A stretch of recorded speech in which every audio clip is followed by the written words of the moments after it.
हाय बच्चों, आज हम पढ़ेंगे रेजोनेंस इफेक्ट, जो हमारा परमानेंट इफेक्ट में जो दूसरा इफेक्ट है रेजोनेंस इफेक्ट। इंडक्टिव हम पढ़ चुके हैं।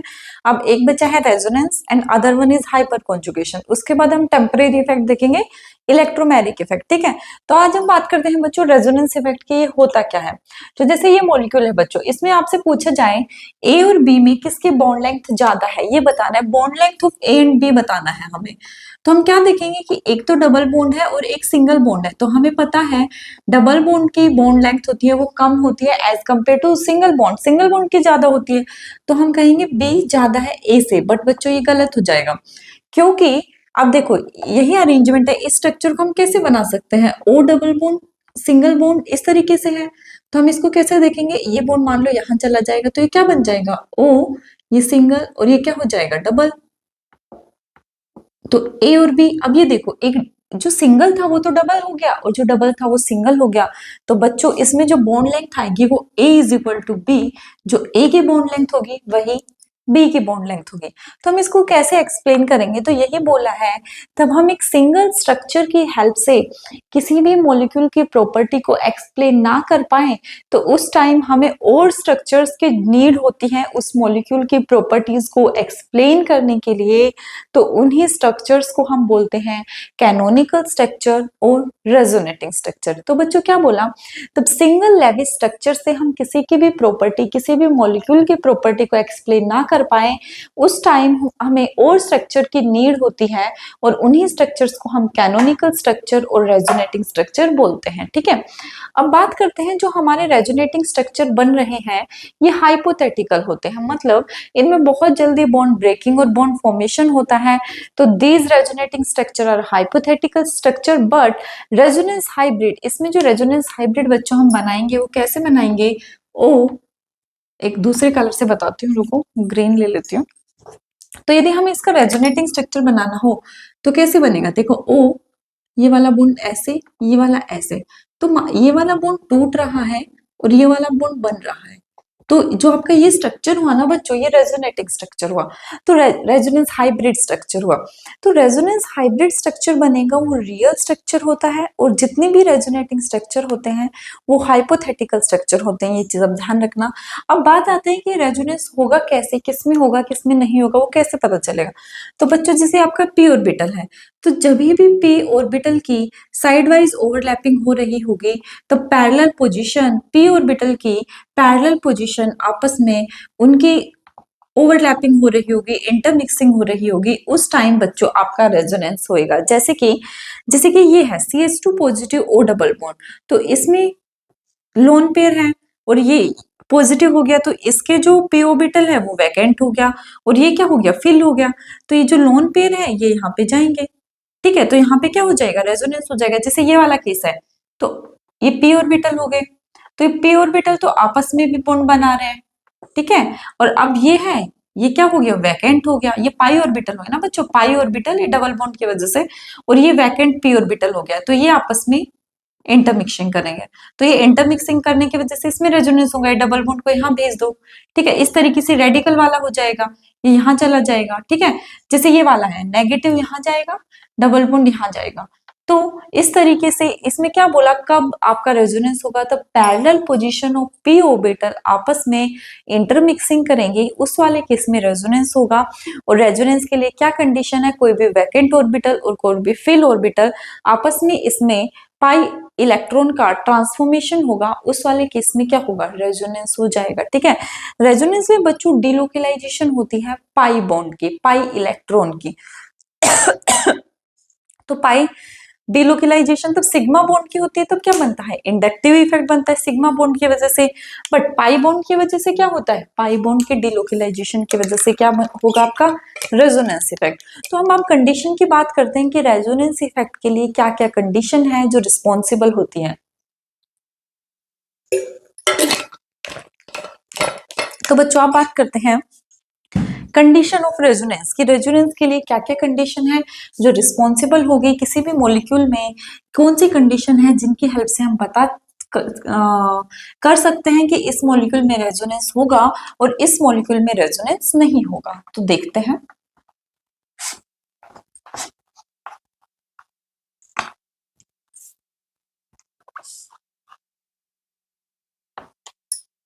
अब बात करते हैं condition of resonance. Condition of resonance. तो बच्चों सबसे पहले हमारे पास होता है कि कोई भी रेजोनेंस होने के लिए जो मॉलिक्यूल होगा हमारे पास वो प्लेनर होना चाहिए। तो मॉलिक्यूल शुड बी प्लेनर, जो मॉलिक्यूल होगा वो प्लेनर होना चाहिए। Molecule should be planar. Planar का मतलब बच्चों उसमें sp2 हाइब्रिडाइजेशन होनी चाहिए, sp2 हाइब्रिडाइजेशन। फिर इसके बाद बोला है कि यदि किसी भी मॉलिक्यूल में कॉन्जुगेटेड डबल बॉन्ड आते हैं उस वाले केस में क्या होगा, रेजोनेंस होगा। तो कॉन्जुगेटेड डबल बॉन्ड होने चाहिए, कॉन्जुगेटेड पाई बॉन्ड, तो उस वाले केस में क्या होगा, रेजोनेंस होगा। और ये क्या होता है, इंटरमोलिकुलर प्रोसेस होता है या इंट्रामोलिकुलर, एक ही मॉलिक्यूल में हो रहा है ना, तो क्या होगा, इंट्रामोलिकुलर प्रोसेस। सो बच्चों ये क्या हुआ, इंट्रामोलिकुलर प्रोसेस, इंट्रामोलिकुलर प्रोसेस। ठीक है, सबसे पहले क्या बताया कि कोई भी मॉलिक्यूल है वो प्लेनर होना चाहिए, तब उसमें रेजोनेंस होगा, मतलब sp2 हाइब्रिडाइजेशन होना चाहिए। और जो डबल बॉन्ड बन रहे हैं ना बच्चों वो कॉन्जुगेटेड होना चाहिए, जैसे double single double single double loan pair. तो जैसे ही आपका कॉन्जुगेटेड सिस्टम होगा उस वाले केस में क्या हो जाएगा, रेजोनेंस हो जाएगा। और इंट्रामोलिकुलर प्रोसेस होता है बच्चों, इसमें क्या होता है, delocalisation of pi bond, delocalisation of pi bond. मतलब इसमें सिग्मा बॉन्ड मूव नहीं करते हैं, sigma bond does not move, sigma bond does not move. इसमें सिर्फ क्या करते हैं, जो आपके पाई बॉन्ड है वो मूव करते हैं, इसमें एटम मूव नहीं करेगा, atom does not move, only pi bond move. देखो बच्चों जैसे कि एग्जांपल देखो, CH2 double bond CH, CH2 double bond CH, CH2 double bond CH2। तो किस तरीके से अरेंजमेंट होगा, जैसे ये डबल बॉन्ड यहाँ चला जाए, ये डबल बॉन्ड यहाँ चला जाए, ये डबल बॉन्ड यहाँ चला जाए। तो इसमें क्या है, कॉन्जुगेटेड डबल बॉन्ड है और ये सारे क्या है, sp2 हाइब्रिडाइजेशन, और ये एक ही मॉलिक्यूल में हो रहा है, सो इंट्रामोलिकुलर प्रोसेस, और पाई बॉन्ड ही डिलोकलाइजेशन हो रहे हैं, तो क्या हो जाएगा, डिलोकलाइजेशन ऑफ पाई बॉन्ड। तो सारी कंडीशन फुलफिल कर रही है ना, तो रेजोनेंस के लिए बच्चों ये कंडीशन है, ये फुलफिल करनी चाहिए तभी आपका रेजोनेंस होगा, वरना रेजोनेंस नहीं होगा। ठीक है, और ये हाइपोथेटिकल कॉन्सेप्ट होता है, ये पहले बता दिया, हाइपोथेटिकल, इसमें जो रेजोनेंस हाइब्रिड होगा वो रियल स्ट्रक्चर बनेगा और बाकी जितने भी स्ट्रक्चर बनेंगे वो कैसे बनेंगे, हाइपोथेटिकल स्ट्रक्चर बनेंगे। अब बात करते हैं बच्चों स्टेबिलिटी की। इसमें जो क्वेश्चन आएगा कि हम स्टेबिलिटी को कैसे कंपेयर करेंगे, कौन कौन से क्राइटेरिया हैं जो फुलफिल होंगे किसी भी मॉलिक्यूल की स्टेबिलिटी को बताने के लिए। अब बात करते हैं स्टेबिलिटी की। Compare the stability of the molecules on the basis of the resonance effect, कि रेजोनेंस इफेक्ट की वजह से हम स्टेबिलिटी को कैसे बताएंगे। ठीक है, बात करते हैं कंपेयर स्टेबिलिटी।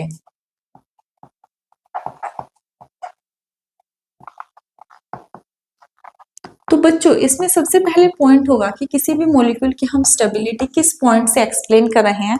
तो सबसे पहले है न्यूट्रल रेजोनेटिंग स्ट्रक्चर होगा, न्यूट्रल रेजोनेटिंग स्ट्रक्चर की स्टेबिलिटी ज्यादा होगी as compare to charge resonating structure, charge resonating species.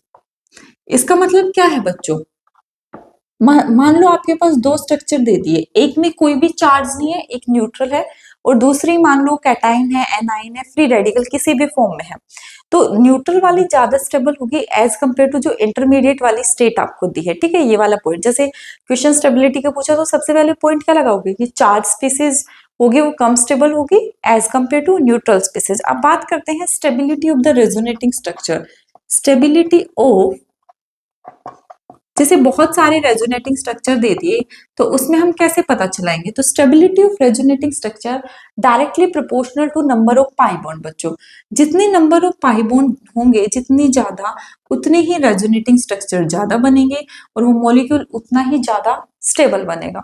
तो सबसे पहले न्यूट्रल रेजोनेटिंग स्ट्रक्चर ज्यादा स्टेबल होगा, देन हम रेजोनेटिंग स्ट्रक्चर की स्टेबिलिटी से फाइंड आउट करेंगे कि जितने ज्यादा नंबर ऑफ पाई बॉन्ड होंगे उतने ही हमारे पास क्या बनेंगे, उतने ही ज्यादा रेजोनेटिंग स्ट्रक्चर बनेंगे। ठीक है, अब स्टेबिलिटी ऑफ रेजोनेटिंग स्ट्रक्चर को एक और क्राइटेरिया है जिसके हेल्प से हम एक्सप्लेन कर सकते हैं, वो है स्टेबिलिटी ऑफ चार्ज से।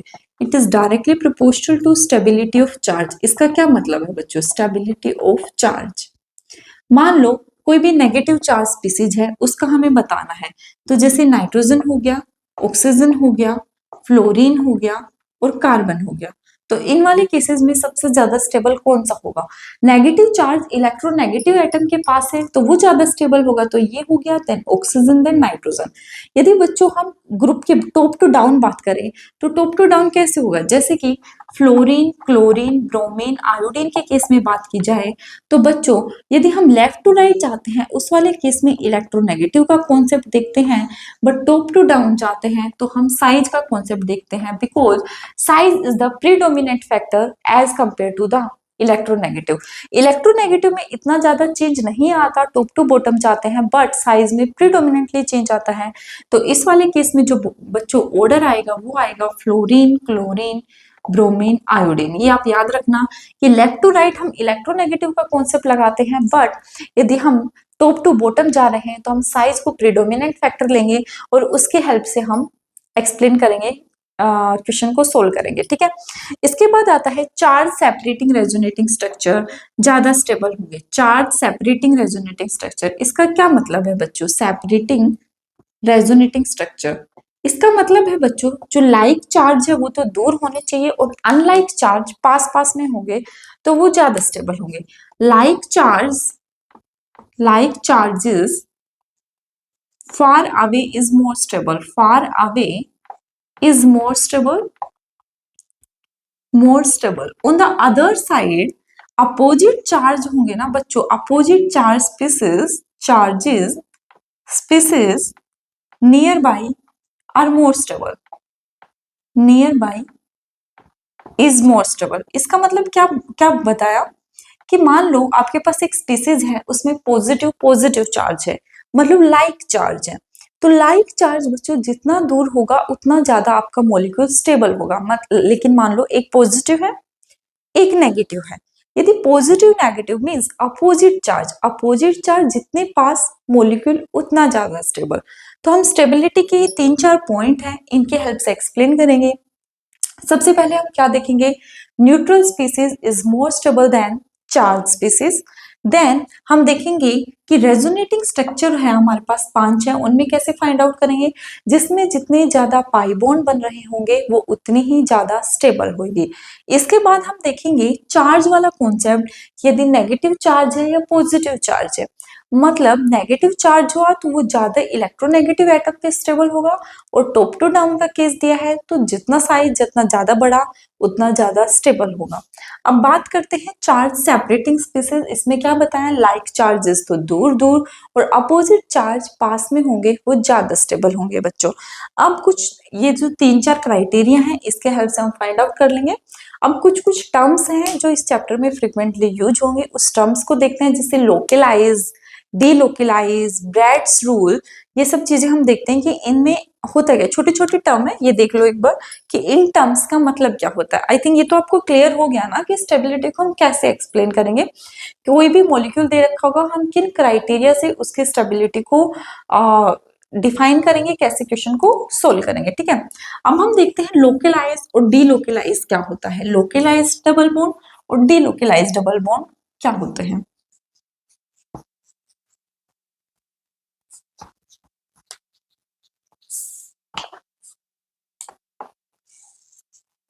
अब बात करते हैं लोकलाइज और delocalise. Localise and delocalised lone pair. तो बच्चों डीलोकलाइज तो लोन पेयर वो होगा जो रेजोनेंस में पार्टिसिपेट करेगा, participate in resonance. On the other side बच्चों लोकलाइज्ड क्या होगा, जो रेजोनेंस में does not participate in resonance, does not participate in resonance। जैसे कि बच्चों देखो CH3 NH2 का लोन पेयर, तो यहाँ तो कोई रेजोनेंस ही नहीं हो रहा, तो कैसे पार्टिसिपेट करेगा? ये भी फुलफिल है पूरा, तो कैसे आएगा? यदि मान लो हम पॉजिटिव हो जाता तो कर देता।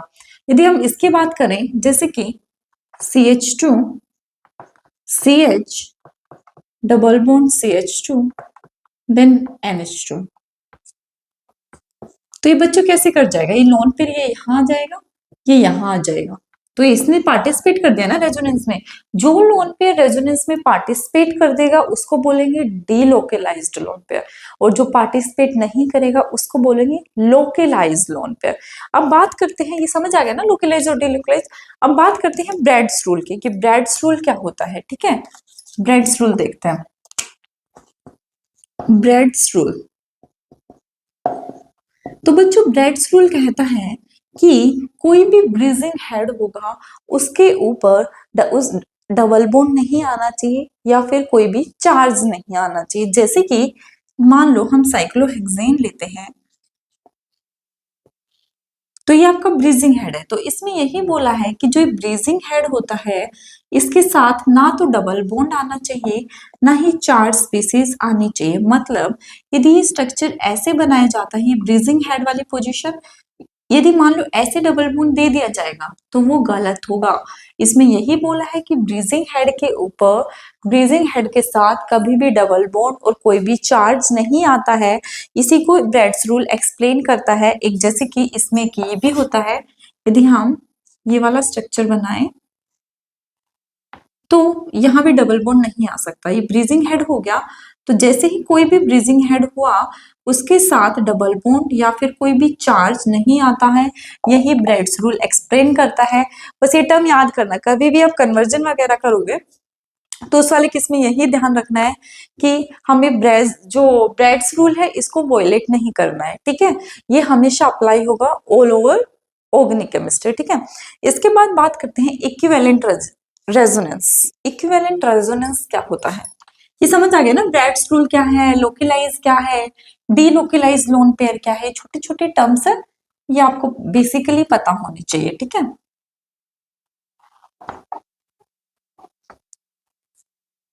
अब बात करते हैं इक्विवेलेंट रेजोनेंस। इक्विवेलेंट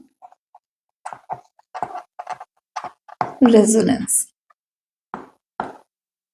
तो इक्विवेलेंट रेजोनेंस का मतलब होता है बच्चों, जो आपके डिफरेंट डिफरेंट रेजोनेटिंग स्ट्रक्चर बनते हैं उनकी पोटेंशियल एनर्जी यदि इक्वल होती है, यदि रेजोनेटिंग स्ट्रक्चर की पोटेंशियल एनर्जी इक्वल होती है तो उसको बोल देते हैं इक्विवेलेंट रेजोनेंस। ठीक है, यदि डिफरेंट डिफरेंट जो रेजोनेटिंग स्ट्रक्चर बन रहे हैं उनकी पोटेंशियल एनर्जी यदि इक्वल होती है तो हम उसको क्या बोल रहे हैं, इक्विवेलेंट रेजोनेंस। ठीक है, जैसे कि बच्चों when potential energy of resonating structure are equal, तो उसको क्या बोल देंगे, इक्विवेलेंट रेजोनेंस। ठीक है, जैसे कि हम बात करें साइक्लोप्रोपेन की, मान लो यहाँ ऐसे हैं ये ऐसे हैं, तो इसका किस तरीके से स्ट्रक्चर बन जाएगा, ये इस तरीके से चला जाएगा, तो क्या बन जाएगा, ये डबल बॉन्ड यहाँ जाएगा, यहाँ क्या आ जाएगा, पॉजिटिव। यदि इसको इस तरीके से ट्रांसफर कर देंगे तो क्या बन जाएगा,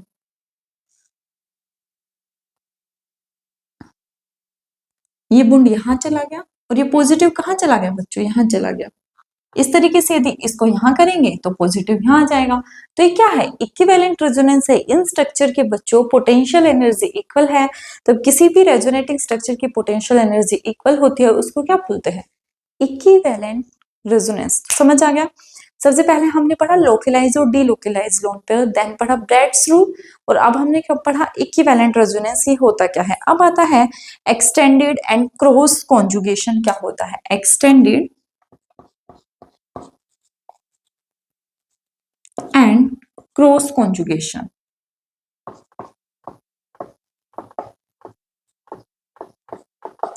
इसका मतलब क्या होता है बच्चों, एक्सटेंडेड मतलब होता है एक ही साथ में जो कॉन्जुगेशन होता है, बीच में कोई हिंड्रेंस नहीं आ रही, उसको बोलते हैं एक्सटेंडेड। जैसे कि मान लो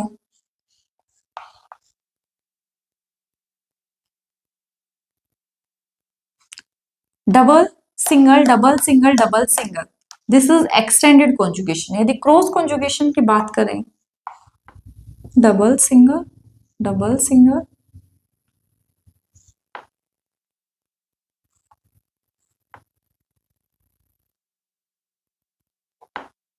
तो बच्चों यहां देखो, double single double single single double, यदि बच्चों, और ये वाला है देखो, ये ऐसे कर देगा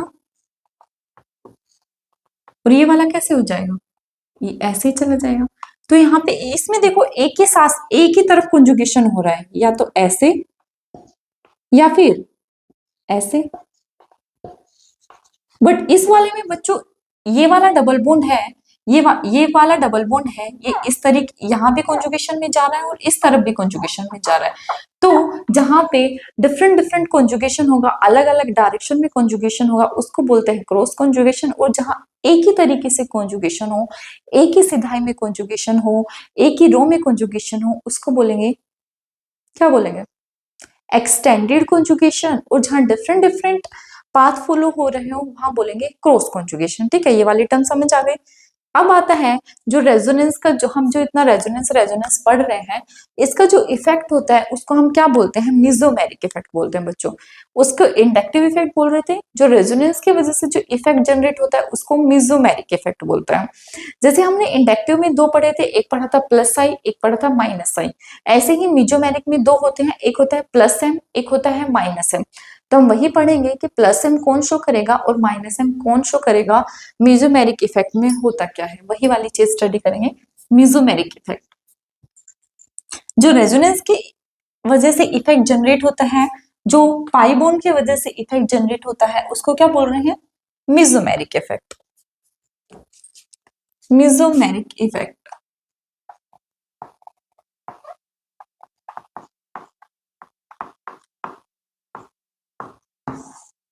जो रेजोनेंस की वजह से हो रहा है और जो पाई बॉन्ड की वजह से हो रहा है, उसको क्या बोल रहे हैं बच्चों, मिजोमेरिक इफेक्ट बोल रहे हैं। ठीक है, तो मिजोमेरिक इफेक्ट जो भी रेजोनेंस में, जैसे हमने पढ़ा, ये परमानेंट इफेक्ट होता है, ये डिलोकलाइजेशन ऑफ पाई बॉन्ड की वजह से होता है, रेजोनेंस हाइब्रिड होता है, वो रियल स्ट्रक्चर होता है, और बाकी हाइपोथेटिकल स्ट्रक्चर होते हैं। तो सारे पॉइंट इसमें वो कॉमन होंगे। अब बात करते हैं इसमें कि दो टाइप का होता है, एक होता है प्लस एम और एक होता है माइनस एम। तो ये कैसे होगा बच्चों, इसके सबसे अच्छी पहचान है प्लस एम की, यदि किसी भी पाई बॉन्ड के साथ बेंजीन रिंग के साथ यदि कोई भी बच्चों लोन पेयर स्पीसीज होती है, लोन पेयर स्पीसीज, तो जितने भी मॉलिक्यूल हैं वो शो करेंगे प्लस एम इफेक्ट। दूसरी तरफ माइनस एम क्या करते हैं, double bond species, double bond conjugation में जो डबल बॉन्ड जा रहा होगा, डबल बॉन्ड स्पीसीज मतलब डबल बॉन्ड और बेंजीन रिंग के साथ यदि डबल बॉन्ड ही आ जाएगा तो वो माइनस एम शो करेंगे। जैसे कि इसके एग्जाम्पल की बात करें, जैसे CH2 double bond CH OH, और यदि ऊपर वाले की बात करें तो इस वाले केस में क्या हो जाएगा, CH2 double bond CH C double bond H। बच्चों अब देखो, डबल बॉन्ड स्पीसीज या बेंजीन रिंग के साथ lone pair, double bond species के साथ, इसके साथ जो स्पीसीज अटैच है उसके साथ लोन पेयर है ना बच्चों, तो किस तरीके से हो जाएगा, ये देगा। पॉजिटिव एन क्या होता है, गिविंग होता है, ये देता है, इलेक्ट्रॉन को प्रोवाइड करता है। तो डबल बॉन्ड और बेंजीन रिंग के साथ जो स्पीसीज अटैच है उसके पास यदि लोन पेयर है तो प्लस एम इफेक्ट शो करेंगे, और यदि डबल बॉन्ड स्पीसीज के साथ अटैच स्पीसीज पे यदि डबल बॉन्ड है तो माइनस एम इफेक्ट शो करेगी। कैसे, ये यहां जाएगा और ये यहां जाएगा। माइनस एम क्या करता है, विड्रॉ करता है, और प्लस एम क्या करता है, डोनेट करता है। प्लस एम डोनेट करेगा, माइनस एम इलेक्ट्रॉन को विड्रॉ करेगा, छीनेगा। पहचान क्या बताई, यदि डबल बॉन्ड और बेंजीन रिंग के साथ जो स्पीसीज अटैच है उसके पास लोन पेयर है तो वो क्या शो करेंगे, प्लस एम। और डबल बॉन्ड या बेंजीन रिंग के साथ अटैच स्पीसीज के पास यदि क्या है, डबल बॉन्ड ही है, तो वो क्या शो करेगी, माइनस एम शो करेंगे। प्लस एम क्या होता है? डोनेट करने वाला, माइनस एम छीनने वाला, विड्रॉ करने वाला। अब देखते हैं बच्चों पावर ऑफ प्लस एम और माइनस एम कि प्लस एम की पावर कैसे डिसाइड करते हैं और माइनस एम की पावर किस तरीके से डिसाइड होते हैं। तो बच्चों पावर होती है इस वाले केस में ओवरलैपिंग के ऊपर डिपेंड करेंगी। कितनी ज्यादा स्ट्रॉन्ग ओवरलैपिंग होगी उतनी ही ज्यादा पावर होगी। तो किस तरीके से देखेंगे? देखो पावर ऑफ प्लस एम देखते हैं किस तरीके से हम इसको डिसाइड करेंगे। Power of plus M, power of plus M and power of minus M. तो कैसे देखेंगे बच्चों पावर ऑफ प्लस एम को? तो सबसे पहले जितनी ज्यादा इफेक्टिव ओवरलैपिंग होगी उतनी ही ज्यादा आपकी क्या हो जाएगी? पावर हो जाएगी। जैसे कि size it is directly proportional to the, देखो it is depend on size difference, ऐसे समझो डिपेंड ऑन साइज डिफरेंस। जैसे कि बच्चों यदि मान लो नाइट्रोजन है, ऑक्सीजन है, फ्लोरीन है, कार्बन के साथ इनको बॉन्ड बनाना है, तो कार्बन और नाइट्रोजन में क्या होगा? कम साइज डिफरेंस होगा as compare to carbon and oxygen में। कार्बन और फ्लोरीन में ज्यादा साइज डिफरेंस होगा। तो सबसे ज्यादा प्लस एम नाइट्रोजन के साथ यदि बॉन्ड कर रहे हैं तो साइज डिफरेंस किसमें कम होगा? इफेक्टिव ओवरलैपिंग सबसे ज्यादा किसकी होगी? नाइट्रोजन की, देन ऑक्सीजन की, देन किसकी होगी? फ्लोरीन की होगी। तो नाइट्रोजन की होगी, देन ऑक्सीजन की होगी, देन फ्लोरीन की होगी। तो साइज डिफरेंस कितना कम होगा उतनी ही इफेक्टिव ओवरलैपिंग होगी। ये वाली चीज आप ध्यान रखना। और प्लस एम है, एक होता है लोन पेयर की वजह से और एक होता है पाई बॉन्ड की वजह से। तो प्लस एम होगा, प्लस एम एक होता है due to lone pair is greater than plus M due to internal conjugation. Internal conjugation इसको हम कैसे एक्सप्लेन करेंगे कि जो भी प्लस एम होगा जो लोन पेयर की वजह से हो रहा होगा ना बच्चों, वो ज्यादा स्ट्रॉन्ग होगा एज कंपेयर टू जो प्लस एम इंटरनल कॉन्जुगेशन की वजह से हो रहा होगा। जैसे कि यहाँ पे कोई स्पीसीज अटैच है, यहाँ NH2 स्पीसीज अटैच है, यहाँ मान लो CH2 double bond CH and it is the NH2। तो यहाँ पे जो लोन पेयर है वो कॉन्जुगेशन में जा रहे हैं और यहाँ पे कॉन्जुगेशन का सिस्टम नहीं है, तो यहाँ प्लस एम स्ट्रॉन्ग होगा एज कंपेयर टू दिस। तो यही बोला है कि प्लस एम लोन पेयर की वजह से ज्यादा होगा as compare to that lone pair जो कि इंटरनल कॉन्जुगेशन में जा रहा है। ठीक है, अब बात करते हैं माइनस एम इफेक्ट की। माइनस एम इफेक्ट में बच्चों आप ये 3-4 हैं यही याद रखना। जैसे माइनस एम इफेक्ट सबसे ज्यादा किसका होता है? NO2 का बच्चों, देन साइनाइड का, देन CHO का, देन एसिड का। ये वाली चीज याद रखना। माइनस एम इफेक्ट होगा कैसे? कोई भी डबल बॉन्ड और बेंजीन रिंग से अटैच स्पीसीज के पास यदि डबल बॉन्ड होगा तो माइनस एम होगा। सबसे ज्यादा minus M effect NO2 species show करती है, then CN, then CHO, then COH, ये याद रखना। और प्लस एम में क्या याद रखना है आपको? जितनी ज्यादा इफेक्टिव ओवरलैपिंग होगी प्लस एम उतना ही ज्यादा हो जाएगा। ये वाली चीज आप ध्यान रखना। जैसे कि ओवरलैपिंग इसकी बात करें, यदि CF की बात करें और CCl की बात करें, तो फ्लोरीन और क्लोरीन, तो सबसे ज्यादा साइज डिफरेंस किस में होगा? इसमें ज्यादा साइज डिफरेंस होगा, तो इफेक्टिव ओवरलैपिंग तो इसकी होगी ना एज कंपेयर टू दिस। ठीक है, तो प्लस एम को हम कैसे एक्सप्लेन कर लेंगे? Depend on the size difference और इफेक्टिव ओवरलैपिंग की हेल्प से एक्सप्लेन कर देंगे। और माइनस एम में 3-4 स्पीसीज है वो आप इजीली याद रख लेना, किसमें ज्यादा होता है किसमें कम होता है। अब बच्चों कुछ मॉलिक्यूल ऐसे होते हैं जो एम इफेक्ट भी शो करते हैं। मतलब मान लो एक हेलोजन है। हेलोजन क्या है बच्चों? फादर कलेक्टर बेटा इंस्पेक्टर, फादर कलेक्टर बेटा इंस्पेक्टर, मतलब माइनस आई इफेक्ट शो कर रहा है।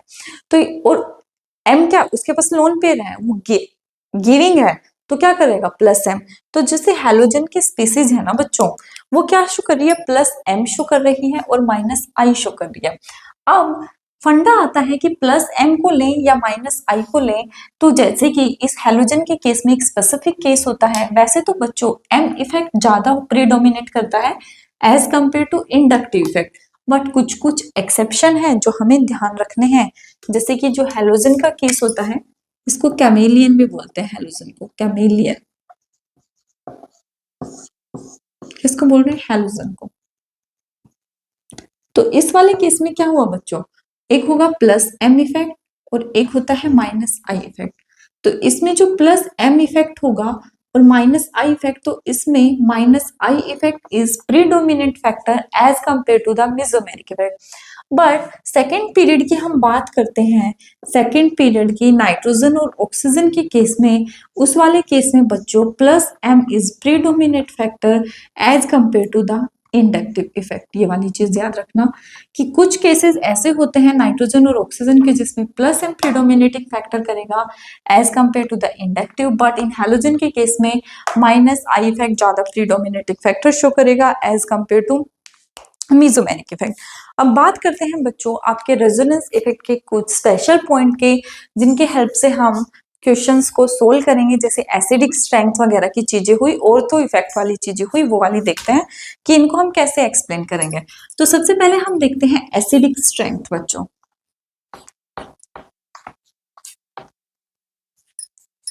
एसिडिक स्ट्रेंथ,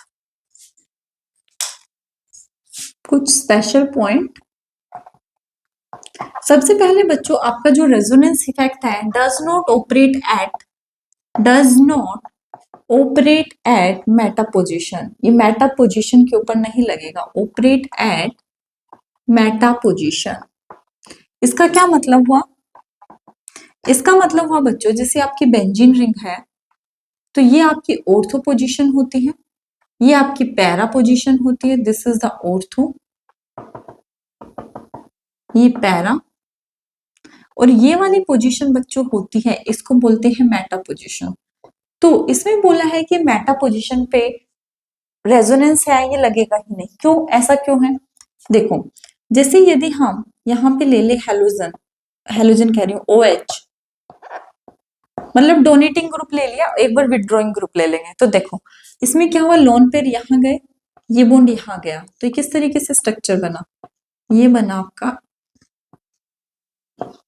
यहाँ बन गया नेगेटिव, यहाँ बन गया double bond OH, this is the positive. इसके बाद इस नेगेटिव ने यहाँ अटैक किया, ये वाला यहाँ चला गया, तो ये क्या बन गया, ये बन गया बच्चों इस तरीके से, यहाँ हो गया नेगेटिव, यहाँ हो गया डबल बॉन्ड, और ये सेम बट सेम ऐसे के ऐसे।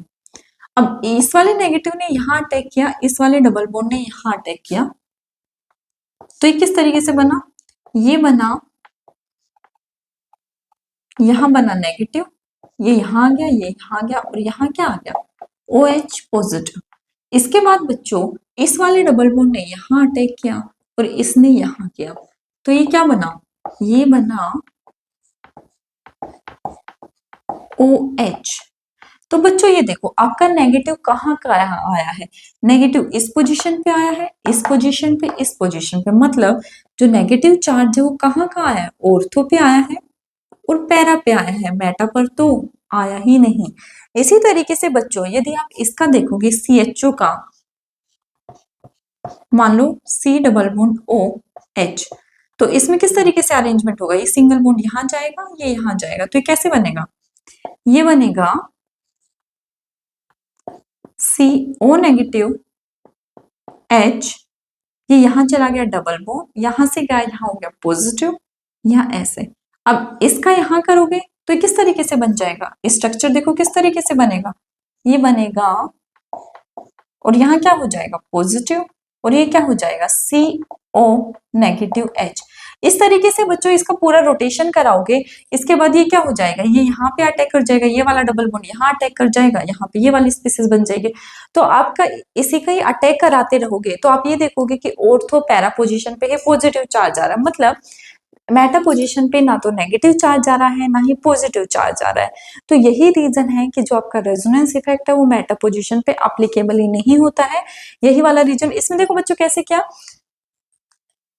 ये वाला डबल बॉन्ड ने यहाँ अटैक कर दिया और ये वाला यहाँ O के ऊपर चला गया, तो O के ऊपर तो नेगेटिव आ गया, और इस वाले डबल यहाँ चला गया तो यहाँ क्या आ गया, डबल बॉन्ड आ गया, और यहाँ क्या आ गया, पॉजिटिव आ गया। सेम ये वाला डबल बॉन्ड यहाँ चला जाएगा तो यहाँ डबल बॉन्ड आ जाएगा, यहाँ पॉजिटिव आ जाएगा। फिर इसके बाद इसका रोटेशन कराएंगे यहाँ, तो यहाँ पॉजिटिव आ जाएगा, फिर ये वाला डबल बॉन्ड यहाँ जाएगा और इस वाले को बैलेंस आउट कर देगा और आपका ये एरोमेटिक फिर से हो जाएगा। तो बस ये वाली चीज याद रखना कि रेजोनेंस इफेक्ट होता है वो मेटा पोजीशन के ऊपर लगता ही नहीं है, ठीक है। अब एसिडिक स्ट्रेंथ वाली बात करते हैं, वो आप पॉइंट आएगा कि किस तरीके से एसिडिक स्ट्रेंथ को एक्सप्लेन करेंगे।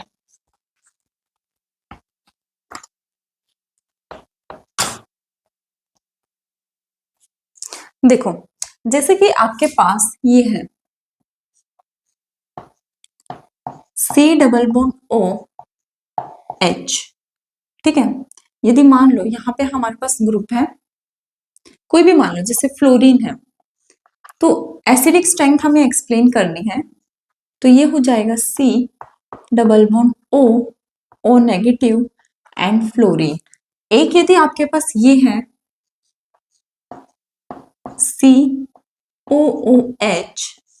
तो ये क्या बन जाएगा C double bond O negative. अब बच्चों आपके पास दे दिया कि इनमें ज्यादा एसिडिक कौन सा होगा, ए होगा या बी होगा बच्चों। तो बच्चों देखो, एसिड क्या होता है जो इजीली H प्लस को लिबरेट कर दे, तो H प्लस को तो लिबरेट दोनों ने कर दिया, बट इस वाले केस में बच्चों देखो हाइड्रोजन बॉन्डिंग हो रही है। यदि प्रोडक्ट साइड में हाइड्रोजन बॉन्डिंग हो रही है, इस तरफ जाके बहुत ज्यादा स्टेबल हो रहा है, तो ये बहुत जल्दी होना चाहेगा ना। तो यही रीजन है A is more acidic as compare to the B.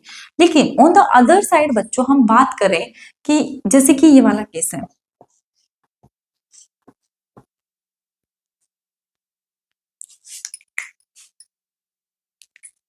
मान लो ये है OH NO2, ठीक है, और एक ये केस है OH NO2। इसमें बताना है बच्चों, मान लो ये सीधा OH ही लगा लो, इनमें बताना है। तो बच्चों देखो यहाँ पे तो ऑलरेडी हाइड्रोजन बॉन्डिंग है, इस वाले केस में ऑलरेडी हाइड्रोजन बॉन्डिंग है। जैसे ही हम इसमें ये कर देंगे तो ये हो जाएगा O नेगेटिव एंड यहाँ पे हो जाएगा NO2। तो यदि रिएक्टेंट साइड ही हाइड्रोजन बॉन्डिंग होगी तो उस वाले केस में क्या हो जाएगा, यदि B है, A है और B है, तो B is more acidic then A। यदि बच्चों रिएक्टेंट साइड में हाइड्रोजन बॉन्डिंग हो रही है तो वो लेस एसिडिक होगा, क्योंकि वो H प्लस को लिबरेट ही नहीं कर पाएगा। यदि वो अपने रिएक्टेंट स्टेट में ही ज्यादा स्टेबल है तो लेस स्टेबल में क्यों जाना चाहेगा। तो यदि प्रोडक्ट में हाइड्रोजन बॉन्डिंग हो रही है तो उस वाले केस में क्या होगा, ज्यादा एसिडिक, और यदि रिएक्टेंट साइड में ही हाइड्रोजन बॉन्डिंग हो रही है तो वो क्या हो जाएगा, लेस एसिडिक होगा। तो ये वाली चीज आप याद रखना कि हाइड्रोजन बॉन्डिंग के केस में हम एसिडिक स्ट्रेंथ को कैसे एक्सप्लेन करेंगे, ठीक है। अब बात करते हैं बच्चों ऑर्थो इफेक्ट की। ऑर्थो इफेक्ट भी इस जैसा ही होता है। ऑर्थो इफेक्ट में भी हमें 3-4 चीजें याद रखनी है। ऑर्थो इफेक्ट में यदि एसिडिक स्ट्रेंथ की बात करें तो ऑर्थो इफेक्ट की वजह से एसिडिक स्ट्रेंथ बढ़ती है। अभी हमने हाइड्रोजन बॉन्डिंग में देखा, तो हाइड्रोजन बॉन्डिंग में जरूरी नहीं है कि एसिडिक स्ट्रेंथ बढ़ेगी। यदि प्रोडक्ट साइड में हाइड्रोजन बॉन्डिंग है तो बढ़ेगी, बट रिएक्टेंट साइड में हाइड्रोजन बॉन्डिंग है तो एसिडिक स्ट्रेंथ डिक्रीज होगी। अब बात करते हैं ऑर्थो इफेक्ट की। ऑर्थो इफेक्ट,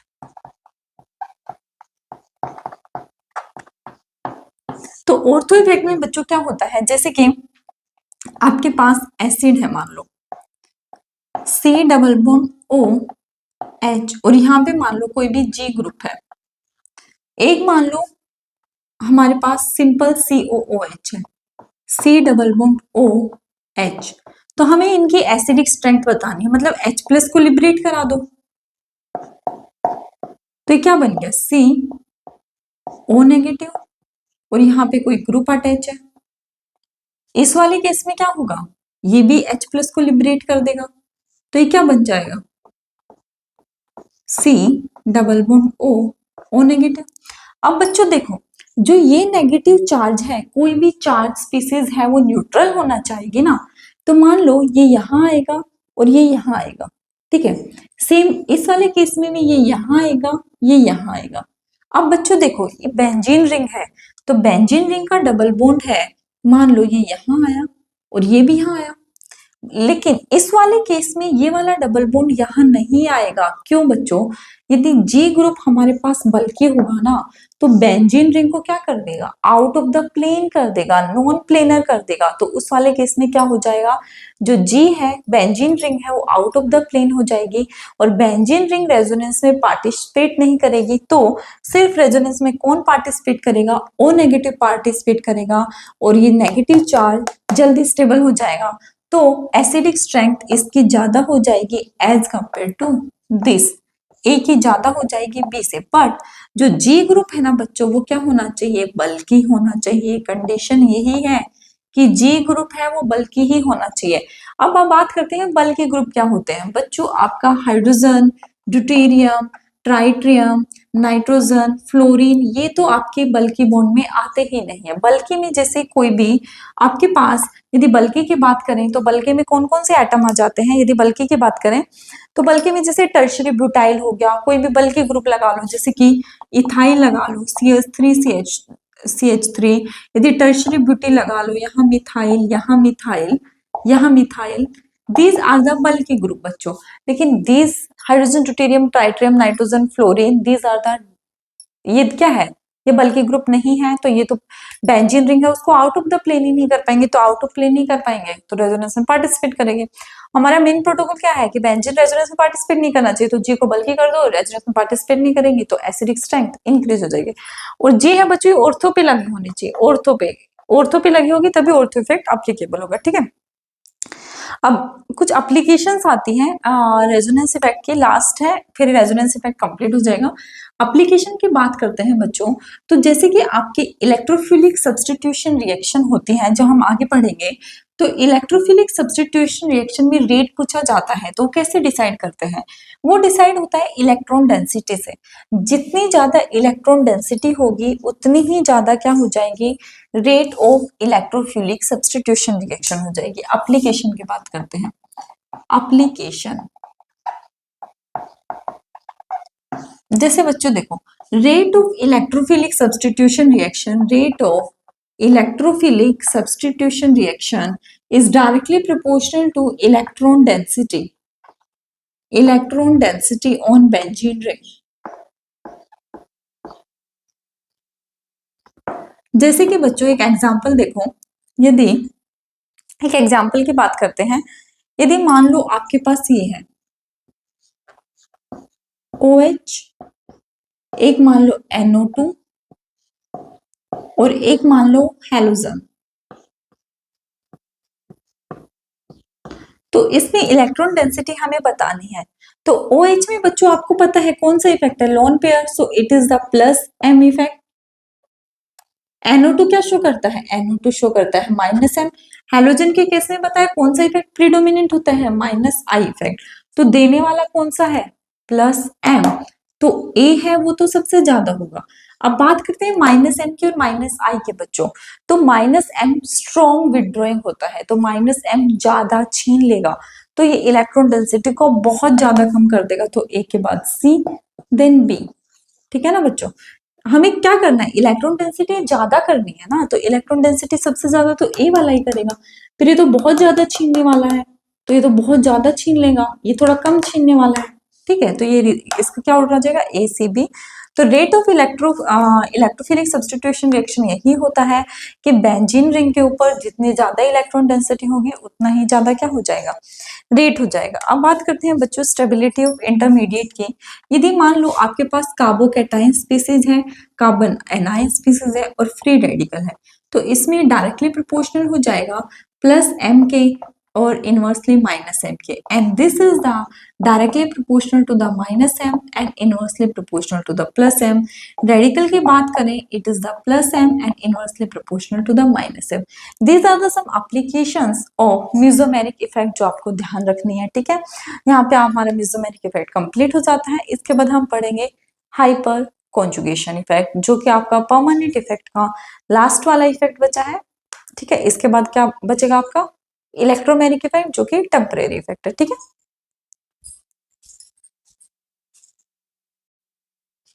अब बात करते हैं हाइपर कॉन्जुगेशन इफेक्ट, जो परमानेंट इफेक्ट का ही टाइप है। तो बच्चों हाइपर कॉन्जुगेशन में क्या होता है, डीलोकलाइजेशन होता है सिग्मा इलेक्ट्रॉन का, और कौन से सिग्मा इलेक्ट्रॉन, जो CH बॉन्ड के होते हैं। तो डीलोकलाइजेशन हो सिग्मा इलेक्ट्रॉन का CH बॉन्ड के, उनको हाइपर कॉन्जुगेशन बोलते हैं बच्चों। और इसी हाइपर कॉन्जुगेशन का दूसरा नाम होता है नो बॉन्ड रेजोनेंस और बेकर नाथन इफेक्ट, ठीक है। अब बात करते हैं कि हाइपर कॉन्जुगेशन किसी भी स्ट्रक्चर में कैसे पता चलेगा कि कितने हाइपर कॉन्जुगेटेड स्ट्रक्चर बनेंगे। तो बच्चों जितने अल्फा हाइड्रोजन होंगे उतने ही हाइपर कॉन्जुगेशन उतनी ही ज्यादा होगी। यदि हाइपर कॉन्जुगेटिंग स्ट्रक्चर की बात करें, तो जितने अल्फा हाइड्रोजन होंगे +1 कर ऐड कर दोगे तो उतने ही number of hyper conjugative structure होंगे। और स्टेबिलिटी की बात करोगे तो स्टेबिलिटी में जितने ज्यादा अल्फा हाइड्रोजन उतनी ही ज्यादा स्टेबिलिटी हो जाएगी। ठीक है, अब जैसे इसके बात करते हैं इस वाले एग्जाम्पल की, तो अल्फा हाइड्रोजन कितने हैं, इसमें 2 हैं, इस वाले में अल्फा हाइड्रोजन 7 है, तो B is more stable then A। तो बच्चों अल्फा हाइड्रोजन जितने ज्यादा होंगे उतना ही हाइपर कॉन्जुगेशन होगा और मॉलिक्यूल उतना ही ज्यादा स्टेबल होगा। तो हाइपर कॉन्जुगेशन हमें सिर्फ यही पढ़ना है कि डीलोकलाइजेशन हो सिग्मा इलेक्ट्रॉन के, कार्बन हाइड्रोजन के जो सिग्मा इलेक्ट्रॉन हो उनके डीलोकलाइजेशन को ही हाइपर कॉन्जुगेशन बोल रहे हैं। और number of hyper conjugating structure कैसे निकालेंगे, number of alpha hydrogen plus 1, जितने ज्यादा अल्फा हाइड्रोजन उतना ही ज्यादा हाइपर कॉन्जुगेशन, उतने ही ज्यादा स्टेबल स्पीसीज। और हमने जैसे इंडक्टिव पढ़ा एंड हाइपर कॉन्जुगेशन पढ़ा और म्यूजोमेरिक पढ़ा, तो बच्चों ये इसकी प्रायोरिटी का ऑर्डर है कि म्यूजोमेरिक सबसे strong, then hyperconjugation, then inductive effect. ठीक है, हमें यही सब चीजें पढ़नी है हाइपर कॉन्जुगेशन में। और ये याद रखना है कि सबसे ज्यादा पावरफुल कौन होगा, तो यदि पावरफुल की बात करें तो म्यूजोमेरिक इज मोर पावरफुल, उसके बाद हाइपर कॉन्जुगेशन, देन इंडक्टिव बच्चों। ठीक है, हाइपर कॉन्जुगेशन हमें इतना ही पता होना चाहिए। इसके बाद बात करते हैं heat of hydrogenation, heat of combustion और एरोमेटिसिटी। बच्चों ये छोटे छोटे टॉपिक हैं। तो सबसे पहले बात करेंगे हम एरोमेटिसिटी, एरोमेटिक, नॉन एरोमेटिक और एंटी एरोमेटिक होता क्या है। तो बच्चों ये किसी भी मॉलिक्यूल में इनका स्टेबिलिटी का क्राइटेरिया होता है कि कोई भी मॉलिक्यूल जो एरोमेटिक होगा वो ज्यादा स्टेबल होगा as compare to non aromatic और एंटी एरोमेटिक। अब बात करते हैं aromatic, non aromatic, anti aromatic पहचानेंगे कैसे। देखो बच्चों सबसे पहले देखते हैं एरोमेटिक। तो एरोमेटिक मॉलिक्यूल कौन होगा, कैसे पता चलेगा, तो molecule should be planar, molecule should be planar, molecule है वो प्लेनर होना चाहिए, शुड बी प्लेनर। इसके बाद हम बात करते हैं उसमें conjugation should be present, conjugation should be present. Third point होता है फॉलो हक्कल रूल, फॉलो हक्कल रूल। अब हक्कल रूल क्या होता है ये पता होना चाहिए। फॉलो हक्कल रूल, हक्कल रूल होता है बच्चों 4n+2 pi electron, 4n+2 pi electron. जैसे कि n हो जाएगा जितने नंबर ऑफ डबल बॉन्ड है। तो यदि जैसे कि हम बात करें बेंजीन रिंग की बच्चों, तो बेंजीन रिंग में नंबर ऑफ डबल बॉन्ड कितने हुए, 3 हुए। तो n मतलब नंबर ऑफ डबल बॉन्ड, तो ये हो जाएगा 3, इट इज द +2, तो ये कितना हो जाएगा 14। तो इवन नंबर आ गया ना। 4n+2 पाई इलेक्ट्रॉन को फॉलो करना चाहिए। पहला क्या है, मॉलिक्यूल प्लेनर होना चाहिए, कॉन्जुगेशन प्रेजेंट, प्लेनर का मतलब बच्चों sp2 हाइब्रिडाइजेशन होना चाहिए। फिर इसके बाद कॉन्जुगेशन प्रेजेंट, हक्कल रूल, और सबसे last point molecule should be scalar, molecule should be cyclic, मतलब साइक्लिक मैनर में मॉलिक्यूल होना चाहिए, वही एरोमेटिक होगा। जैसे कि बेंजीन बच्चों, बेंजीन क्या एरो, साइक्लिक का मतलब क्लोज रिंग में होना चाहिए, वही मॉलिक्यूल क्या हो जाएगा, एरोमेटिक हो जाएगा। तो अभी हम एग्जांपल देखते हैं, जैसे कि यदि बेंजीन हमने अभी देखी, बेंजीन में देखो सारे रूल फॉलो हो रहे हैं। सबसे पहले मॉलिक्यूल क्या होना चाहिए, साइक्लिक, साइक्लिक तो है। मॉलिक्यूल प्लेनर मतलब जितने भी इसमें कार्बन आ रहे हो sp2 हाइब्रिडाइजेशन होने चाहिए, सही है। Conjugation double single double single double single conjugation है। हक्कल रूल 4n+, हक्कल रूल का सीधा ये याद रख लो कि इसमें जो नंबर ऑफ डबल बॉन्ड है ना बच्चों वो ओड नंबर होने चाहिए। यदि इवन नंबर है तो वो एरोमेटिक नहीं होगे, ओड नंबर है वो एरोमेटिक होगा। तो ओड नंबर है देखो 1 2 3 ओड नंबर है तो ये भी फॉलो होगा। तो सारी कंडीशन फुलफिल कर रही है तो ये क्या हो जाएगा, एरोमेटिक। बच्चों यदि एक भी कंडीशन इनमें वोलेट करे तो वो क्या हो जाएगा, यदि हक्कल रूल वाली, मान लो साइक्लिक भी है, कॉन्जुगेशन भी है, प्लेनर नहीं है, यदि हक्कल रूल फॉलो नहीं कर रहा, यदि मान लो ये रूल फॉलो ना करें तो उस वाले केस में हो जाता है एंटी एरोमेटिक, एंटी एरोमेटिक। और यदि बच्चों इनमें से और भी रूल फॉलो ना करे तो वो हो जाएगा, इफ हक्कल रूल के साथ साथ यदि और भी रूल फॉलो नहीं कर रहे, जैसे साइक्लिक ही नहीं है या sp3 हाइब्रिडाइजेशन है, तो वो हो जाएगा नॉन एरोमेटिक, वो नॉन एरोमेटिक हो जाएगा। ठीक है बच्चों। और स्टेबिलिटी की बात करें तो सबसे ज्यादा एरोमेटिक होता है, एरोमेटिक, देन इसके बाद नॉन एरोमेटिक, और इसके बाद होता है एंटी एरोमेटिक। ये चीज याद रखना, ये होता है स्टेबिलिटी। सबसे ज्यादा aromatic, then non aromatic, then anti aromatic. Anti aromatic क्या होगा? जो हक्कल रूल को फॉलो नहीं करेगा, मतलब जिसमें जो पाई बॉन्ड है वो क्या हो? इवन नंबर हो। पाई बॉन्ड इवन नंबर में आ जाएगा, वो क्या हो जाएगा? Anti aromatic. और जिसमें एक से ज्यादा रूल, मतलब हक्कल रूल के साथ साथ अदर रूल ऑल्सो फेल हो रहे हो, तो वो हो जाएगा नॉन एरोमेटिक। और स्टेबिलिटी कैसे हो जाएगा? सबसे ज्यादा stable aromatic, then anti aromatic, then non aromatic. ठीक है ना। अब इसके कुछ एग्जांपल्स देखते हैं, एरोमेटिक, नॉन एरोमेटिक और एंटी एरोमेटिक की। ये इसकी कंडीशन थी। अब एग्जांपल्स पे मूव ऑन करते हैं। जैसे कि मान लो ये मॉलिक्यूल है आपके पास। सबसे पहले हमने बेंजीन रिंग ही देखते हैं। बेंजीन रिंग है, ये पॉजिटिव,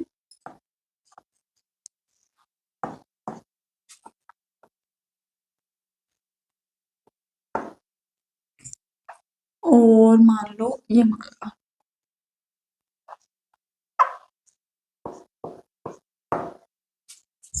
ठीक है, और एक और लगा लो,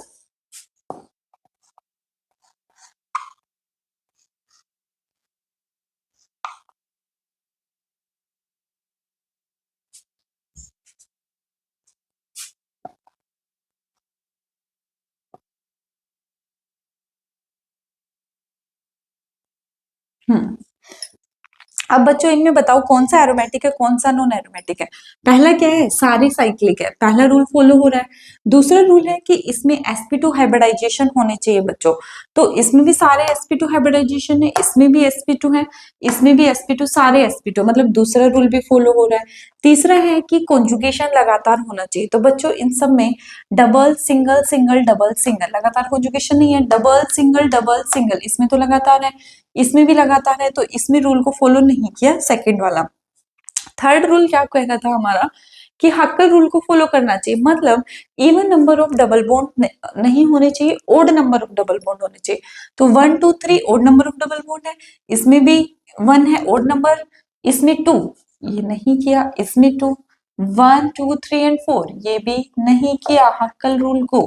अब इसके बाद इसमें देखो 1 2 3 4 5, तो ये भी कर रहा है।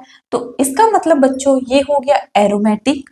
एरोमेटिक ये क्या हो गया? ये भी एरोमेटिक। इसकी बात करें, इसमें दो रूल फेल हो गए, तो ये हो गया नॉन एरोमेटिक। इसमें क्या हुआ? एक तो बच्चों हक्कल रूल भी फेल हो गया, इसमें दो है, और एक इसमें क्या है? कॉन्जुगेशन भी नहीं हो रहा, तो ये भी क्या हो गया? Non aromatic. इसमें सिर्फ हक्कल रूल फेल हुआ, तो ये क्या होना चाहिए? Anti aromatic. एंटी एरोमेटिक, ठीक है। लेकिन बच्चों एंटी एरोमेटिक नहीं होके ये होगा नॉन एरोमेटिक। ऐसा क्यों? ऐसा बच्चों इसलिए क्योंकि ये जो शेप होती है ये टब शेप बन जाती है, और ये आउट ऑफ द प्लेन चला जाता है, ये नॉन प्लेनर हो जाता है। ये आपका एक एक्सेप्शन केस है जो आपको ध्यान रखना है कि ये है, ये टब शेप में आ जाता है, टब शेप में, जिसकी वजह से ये नॉन प्लेनर हो जाता है। और नॉन प्लेनर होने की वजह से ये क्या हो जाता है? नॉन एरोमेटिक हो जाता है। ठीक है, अब बात करते हैं इस वाले की। वैसे तो ये एरोमेटिक है कंडीशन के अकॉर्डिंग तो, बट बच्चों एरोमेटिक ना होके ये क्या हो जाएगा? दिस एरोमेटिक तो नहीं है, तो ये क्या हो जाएगा? This is non aromatic. ऐसा क्यों बच्चों? इसमें जो यहाँ पे जो हाइड्रोजन है ना बच्चों, यहाँ पे हाइड्रोजन है, ये दोनों हाइड्रोजन एक दूसरे को हिंड्रेंस प्रोवाइड करेंगे, और हिंड्रेंस प्रोवाइड करने की वजह से इस मॉलिक्यूल को ये आउट ऑफ द प्लेन ले जाएंगे। आउट ऑफ द प्लेन ले जाने की वजह से ये वाला मॉलिक्यूल क्या हो जाएगा? नॉन प्लेनर हो जाएगा, और नॉन प्लेनर होने की वजह से ही ये क्या हो जाएगा? नॉन एरोमेटिक हो जाएगा। ठीक है, समझ आ गया ना कैसे हम एरोमेटिक, नॉन एरोमेटिक और एंटी एरोमेटिक बताएंगे? This is the exception, this is the exception, ये अब ध्यान रखना। ठीक है, ये था एरोमेटिक, एंटी एरोमेटिक और नॉन एरोमेटिक का टॉपिक। ठीक है, इसके बाद हम बात करते हैं बच्चों हीट ऑफ कंबशन की। हीट ऑफ कंबशन क्या होती है? ठीक है, heat of unsaturation, heat of combustion क्या होती है? आपके छोटे छोटे 2 3 टॉपिक बचा, फिर आपका ये चैप्टर फिनिश हो गया।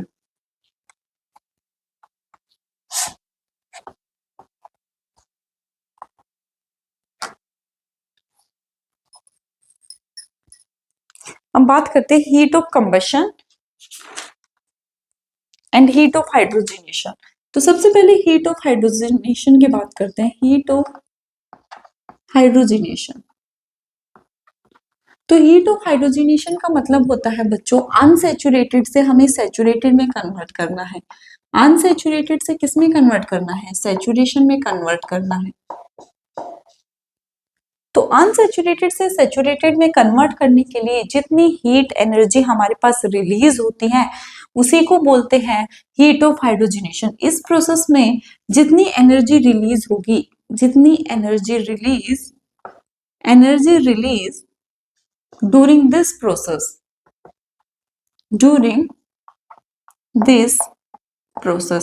इस प्रोसेस में जितनी एनर्जी रिलीज होगी उसको क्या बोलेंगे हम? हीट ऑफ हाइड्रोजनेशन बोलेंगे बच्चों। और इसके निकालने का तरीका क्या होता है? जितने ज्यादा नंबर ऑफ पाई बॉन्ड होंगे ना, it is directly proportional to the number of pi bond but inversely proportional to the stability.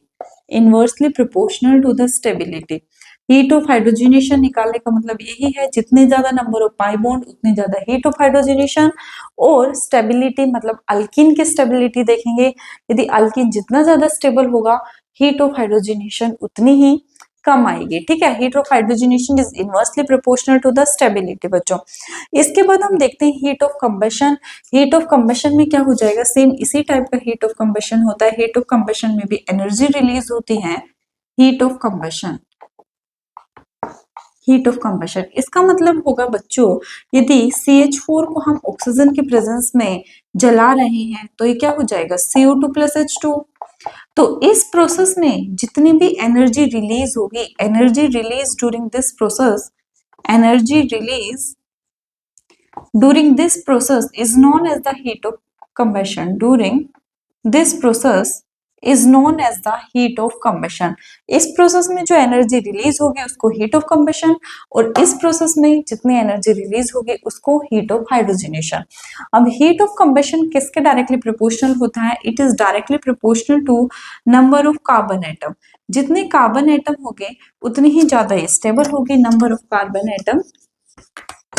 देखो, it is directly proportional to number of carbon atom, number of carbon, और inversely proportional to the stability. जितना ज्यादा stable होगा heat of combustion उतनी ही कम आएगी, और number of carbon जितने ज्यादा होंगे हीट ऑफ कंबशन उतनी ही बच्चों ज्यादा होगी। ठीक है, ये आपका हीट ऑफ हाइड्रोजनेशन और हीट ऑफ कंबशन था। इसके बाद हम बात करते हैं स्टेबिलिटी ऑफ इंटरमीडिएट की, कि उसको किस तरीके से फाइंड आउट करेंगे। देन उसके बाद हम लास्ट टॉपिक देखेंगे एसिडिक स्ट्रेंथ बच्चों, कि एसिडिक स्ट्रेंथ सबसे ज्यादा एसिडिक कौन होता है, उससे कम कौन होता है। एक सीरीज है जो आपको याद रखनी पड़ेगी। अभी हम स्टेबिलिटी ऑफ इंटरमीडिएट की बात करते हैं कि कौन से क्राइटेरिया है स्टेबिलिटी ऑफ इंटरमीडिएट।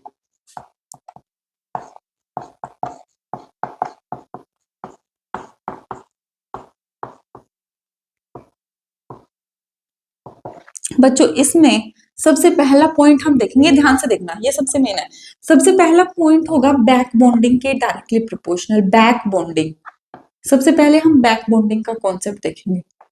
जैसे कि बच्चों CH2 पॉजिटिव हो गया, NH2, CH2 positive, OH, CH2 positive, fluorine, इनमें क्या हो रही है? Back bonding. जिसमें भी बैक बॉन्डिंग होगी वो सबसे पहले नंबर पे आएगा। जिसमें भी बैक बॉन्डिंग होगी वो पहले नंबर पे आएगा। इसके बाद बच्चों सेकंड नंबर प्रायोरिटी है एरोमेटिक कंपाउंड। जो एरोमेटिक होगा वो ज्यादा स्टेबल होगा, वो दूसरे नंबर पे आएगा। एरोमेटिक हो गया बैक बॉन्डिंग। इसके बाद बच्चों आप इफेक्ट लगाओगे, mesomeric effect, then hyperconjugation effect, then inductive effect. इसकी हेल्प से आप इजीली किसी भी इंटरमीडिएट की स्टेबिलिटी फाइंड आउट कर लोगे। सबसे पहला हक किसको मिलेगा? बैक बॉन्डिंग को, इसके बाद एरोमेटिक को, इसके बाद हम इफेक्ट लगाएंगे। यदि कार्बोकेटाइन है तो प्लस एम के डायरेक्टली प्रोपोर्शनल, और यदि कार्बन एनाइन है तो नेगेटिव एम के डायरेक्टली प्रोपोर्शनल। तो आपको ये 3 पॉइंट याद रखने हैं। इसकी हेल्प से आप इजीली किसी भी इंटरमीडिएट की स्टेबिलिटी फाइंड आउट कर सकते हो। बस ये याद रखना, बैक बॉन्डिंग को first priority, then aromatic, then आपको इफेक्ट लगाने हैं। इसके बाद हम बात करते हैं बच्चों एसिडिक स्ट्रेंथ की, जो कि इंपॉर्टेंट है। एसिडिक स्ट्रेंथ एक सीक्वेंस है जो आपको पता होनी चाहिए एसिडिक स्ट्रेंथ की। एसिडिक स्ट्रेंथ की सीक्वेंस, एसिडिक स्ट्रेंथ। तो बच्चों कोई भी रिएक्शन दे जाती है, जैसे कि मेटल के साथ रिएक्शन है, तो साइड में कोई सोल्ट बनता है और हाइड्रोजन गैस रिलीज होती है, तो हमें कैसे पता चलेगा कौन सी रिएक्शन होगी कौन सी नहीं होगी? तो बच्चों यदि स्ट्रॉन्ग एसिड से पीछे जो साइड प्रोडक्ट मिल रहा है यदि वो वीक रिलीज हो रहा है तो वो रिएक्शन होगी, यदि वहां पे वीक रिलीज ना होके स्ट्रॉन्ग रिलीज हो रहा है तो वो रिएक्शन नहीं होगी। तो ये सीक्वेंस आपको याद होनी चाहिए, तो इजीली कर लोगे। तो सीक्वेंस याद करने का तरीका देखो, सबसे पहले SO3H, picric acid, picric acid, यहाँ पे है PHSO3H। एक बार मैं आपको सीक्वेंस लिखवा देती हूँ। देन स्क्वेरिक एसिड,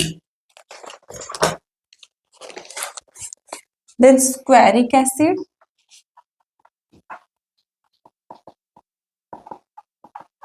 इसके बाद आता है आपका डाइनाइट्रोफिनोल, डाइनाइट्रोफिनोल, इसके बाद आता है कार्बोक्सिलिक एसिड, कार्बोक्सिलिक एसिड, इसके बाद आता है कार्बोनिक एसिड H2CO3, मोनोनाइट्रोफिनोल, मोनोनाइट्रोफिनोल, इसके बाद आता है फिनोल, फिनोल के बाद आता है ammonium ion, ammonium ion, ammonium ion के बाद आता है methanol, then alcohol, then alcohol नहीं पहले वाटर आता है, water, then alcohol, alkyne, then ammonia, then alkene, then hydrogen. तो बच्चों ये आपकी सीरीज है, इसमें सबसे ऊपर वाला सबसे स्ट्रॉन्ग एसिड है और नीचे वाला वीक एसिड है। तो ये सीक्वेंस आपको पता होनी चाहिए। तो इस सीक्वेंस को याद करने के लिए निमोनिक्स है जो मैं आप शॉर्ट्स में डाल दूंगी, वहां से आप देख लेना। तो इस उस निमोनिक्स की हेल्प से आपको इजीली याद हो जाएगा कि सबसे पहले PHSO3H है वो सबसे ज्यादा स्ट्रॉन्ग एसिड होगी और जो हाइड्रोजन है वो वीक एसिड होगी। तो बच्चों इसमें जैसे कि क्वेश्चन दिए जाते हैं कि सोडियम के साथ रिएक्शन करा रहे हैं, NaNH2 के साथ करा रहे हैं, तो उसमें यदि रिएक्शन होगी या नहीं, तो बच्चों जो साइड प्रोडक्ट मिलेगा ना यदि वो वीकर होगा as compare to the reactant तो वो रिएक्शन हो जाएगी, और यदि साइड प्रोडक्ट ही स्ट्रॉन्ग एसिड बन रहा होगा तो वो रिएक्शन नहीं होगी। ये वाली चीज आप ध्यान रखना, ठीक है। यदि साइड प्रोडक्ट वीक होगा तो वो हो जाएगी और साइड प्रोडक्ट वीक नहीं होगा तो वो रिएक्शन नहीं होगी। ये वाली चीज आपको ध्यान रखनी है। एसिड के किसी भी मेटल के साथ ही रिएक्शन होगी, मेटल की प्लस एसिड के साथ, और उस वाले केस में बनेगा सोल्ट प्लस हाइड्रोजन। तो बस यही देखना है कि जो एसिड है ना ये वाली यहाँ पे स्ट्रॉन्ग एसिड होनी चाहिए और यहाँ पे जो मिलेगा ना ये वीक एसिड होनी चाहिए। बस ये वाली चीज याद रखनी चाहिए। यदि यहाँ स्ट्रॉन्ग है तो वो रिएक्शन हो रही होगी और यदि यहाँ स्ट्रॉन्ग नहीं है तो वो रिएक्शन नहीं हो रही होगी, ठीक है। ये वाली चीज आप याद रखना। इसके बाद इस चैप्टर में एक बेसिक स्ट्रेंथ वाला याद रखना कि एक्वस मीडियम में क्या होता है और गैसियस मीडियम में क्या होता है। एक्वस मीडियम में यदि हम मिथाइल लेते हैं तो ऑर्डर होता है secondary, then primary, then tertiary, और इथाइल लेते हैं then secondary, tertiary and primary. और यदि गैसियस मीडियम ले रहे हैं तो उस वाले केस में क्या हो जाएगा, टर्शरी, सेकेंडरी एंड प्राइमरी। तो ऐसा एक्वस स्टेज में क्यों हो रहा है, वो ऑर्डर चेंज क्यों हो रहा है, due to solvation effect, due to hydrogen bonding, ठीक है। ये वाली चीज याद रखना। इस चैप्टर में बेसिकली यही चीजें आपको ध्यान रखनी थी। वीडियो अच्छी लगे तो लाइक करें।